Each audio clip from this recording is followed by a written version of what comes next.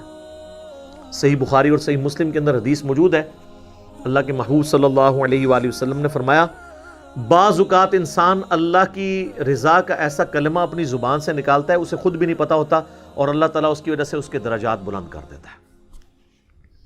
لیکن بعض اوقات وہ اپنی زبان سے اللہ کی نافرمانی کا ایسا جملہ نکال دیتا ہے جس کی طرف اس کی توجہ بھی نہیں ہوتی, اور اس کی وجہ سے وہ دوزخ کی اتنی گہرائی میں گر جاتا ہے جتنا فاصلہ ہے مشرق و مغرب کے درمیان. اللہم لا تجعلنا منہم, اللہم اجرنا من النار, آمین. تو اب اس طرح کے آپ کلمات نکال رہے ہیں تو ہم آپ پہ کوئی فتویٰ نہیں لگاتے, پھر یہ نہ ہو کہ ان کے فالورز کہتے ہیں کہ جی کوئی جہنمی ہونے کا یا فتویٰ لگا دیے. نہیں, ہمارا کام صرف قرآن حکیم کی آیات اور صحیح الاسناد احادیث بتا کے آپ کو وارن کرنا ہے کہ آپ جس راستے پر چل پڑے ہیں نا, یہ راستہ اللہ کو مطلوب نہیں ہے. اسی طریقے سے جامعہ ترمذی میں سنن نبی داؤد کے اندر حدیث موجود ہے, اور مشکات کے اندر بھی موجود ہے کہ اللہ کے محبوب صلی اللہ علیہ وآلہ وسلم نے فرمایا کہ ہلاکت ہے اس شخص کے لیے جو محض لوگوں کو ہنسانے کے لیے جھوٹ بولتا ہے, اس کے لیے ہلاکت ہے, اس کے لیے ہلاکت ہے. 3 دفعہ ہلاکت کا ذکر کیا, 1 دفعہ سٹارٹ میں, 2 دفعہ اینڈ پہ. تو اب ذرا یہ دیکھ لیں یہ کہاں پہ واقعات ہو رہے ہیں. یعنی کہ یہ واقعہ رپورٹ ہوا ہے کہ ایک نومولود بچے نے کسی نرس کو جو ہے وہ بری نظر سے دیکھا ہو, تو یہ بیان کر رہے ہیں. ایک جھوٹا واقعہ بیان کیا نا, کس لیے؟ کہ تاکہ لوگ ہنسیں.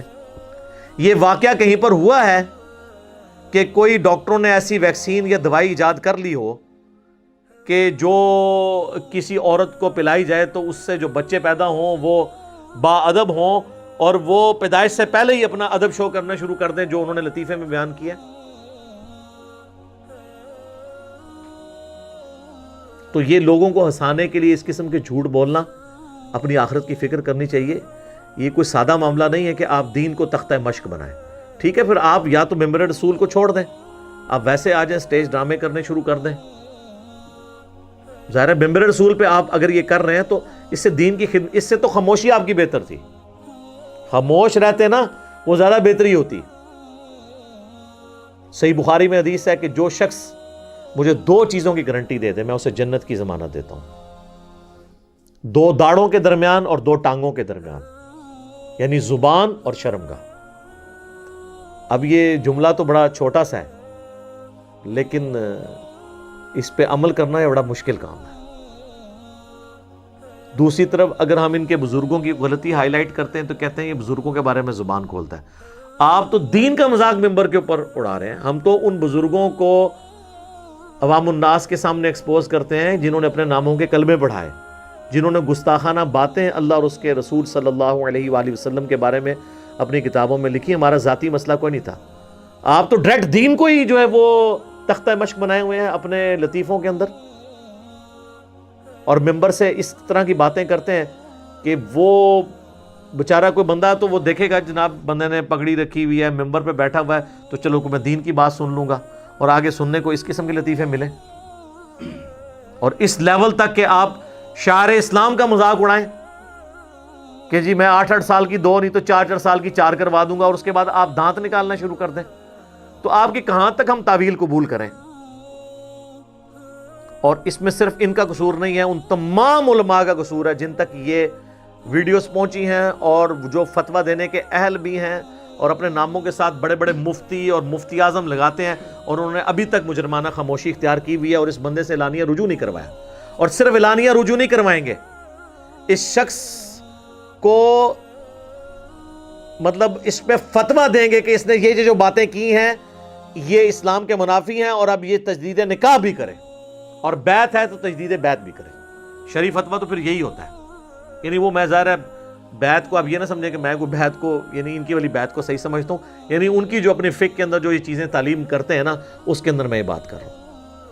تو ہم تو صرف عرض ہی کر سکتے ہیں کہ مرنے سے پہلے اے مسلمان کر لے اس پہ غور, کتابوں کا خدا اور ہے بابوں کا خدا اور